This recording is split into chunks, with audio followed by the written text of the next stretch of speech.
repeat the part of the stuff where you said all about the things? 21 gigawatts! What the hell is a gigawatt? Oh, my. Science!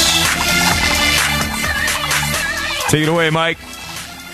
Well, the thing that I want to talk about is something that we all go through in life, and that's called stress. Or another thing that we all go through in life when bad things happen is depression or sadness or anxiety or anything. When crap hits the fan, we react as human beings. This morning I found out that a friend of mine actually committed suicide last night. Sorry. And yeah, well, here's the thing though. There's a big correlation that a lot of people don't know about between selective serotonin reuptake inhibitors, which is the somewhat newer class of antidepressants that are being marketed. So you have Prozac, which was the first, and you got Zoloft and Paxil, and Wellbutrin goes along with them, and Celexa, and all these different things. A lot of people don't know that in the actual pamphlets that come with every single psychiatric drug, for the most part, it says this drug will heighten your suicidal thoughts, homicidal thoughts. It'll increase depression, among other things, and it's got like anticholinergic effects, dry mouth and sexual dysfunctions and things like that. So my friend was on these antidepressants. He was on Paxil for a while. He stopped for 2 years, went through his withdrawal hell, and supposedly, based on what his mom said, that recently he started back up after he had a situation where he felt shy in front of 1,000 people. So he was under the impression that he had something called social anxiety disorder. A lot of people don't know that social anxiety disorder is a made-up illness. It was made up in the year 1999 because GlaxoSmithKline, which is a pharmaceutical company, was having trouble marketing Paxil. So what a lot of people don't understand is that new diseases are always created for old drugs. There is actually no drug that's created for a disease. Every single disease is created for the use of a drug that already exists. Yeah, and then they repackage them. They repackage them. They call them Me Too drugs. That's actually a medical term that they use. Medical doctors and Me Too drugs.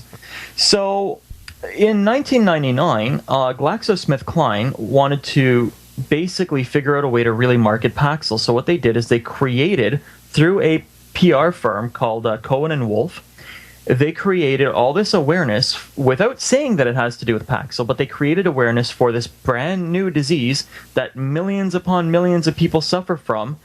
And the symptoms are, well, any of you guys can tell me if you've ever experienced this: shyness, fear of speaking in front of thousands of people, fear of your boss giving you crap at work, fear of the principal discussing things with you, fear of confronting your, dead grandmother at her funeral, going to see an open casket, feeling shy when there's hundreds of people around you and you may not be dressed up that well, or just any kind of anxiety in general, basically. Man, any kind of situation, okay? I mean, you could fart and feel embarrassed in public. That's social anxiety. That literally is one of the definitions, okay? If you fart in public and you get ashamed. Wow. So Paxil was then the quote-unquote listed as the only treatment for social anxiety disorder because it was made up by GlaxoSmithKline, promoted by Cohen & Wolf, and the FDA automatically approved this drug called Paxil as the only treatment for social anxiety disorder, which is basically shyness. Anybody has been shy. It used to be called general anxiety disorder, which is anything that makes you feel uncomfortable. Now you're all of a sudden, retarded. Trigger warning.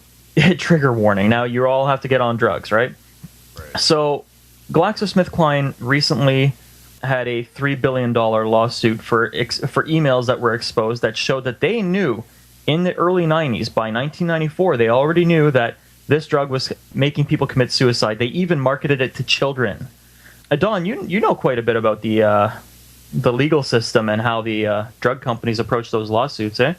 Well, the GSK thing is probably one of the ones that got the biggest headlines. They basically what they did is they pled guilty to misbranding Paxil for treating depression in people that are under the age of 18, because the drug had never been approved for that age group. But aside from that, GSK was promoting that drug for the use in kids for depression, and they did. I mean, the $3 billion fine that they got slapped with is the biggest in history for a pharmaceutical company. But the racket that you've got going on here is that paying these fines is something that these pharmaceutical companies work into their business model, because they literally have, and they won't admit this, but there's enough evidence out there that it's clear that this is part of their business plan. Because if you go back over the last few years, there is just company after company after company. I mean, you got GlaxoSmithKline with the $3 billion. You had Johnson & Johnson in 2013 with $2.2 billion. You had Pfizer in 2009 with $2.3 billion. And you would have to kind of just assume, hey, if a company got slapped with a $3 billion fine, you would think that would put them out of business. But the problem here, and this is what's so crooked about this, is that let's take the GSK, GlaxoSmithKline situation specifically.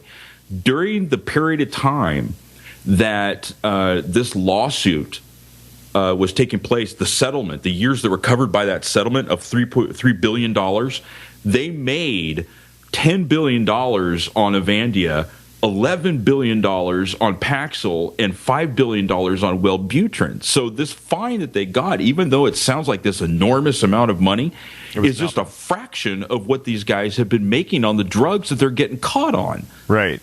It's basically the change that falls out of your pocket into the couch. Well, basically. I mean, listen,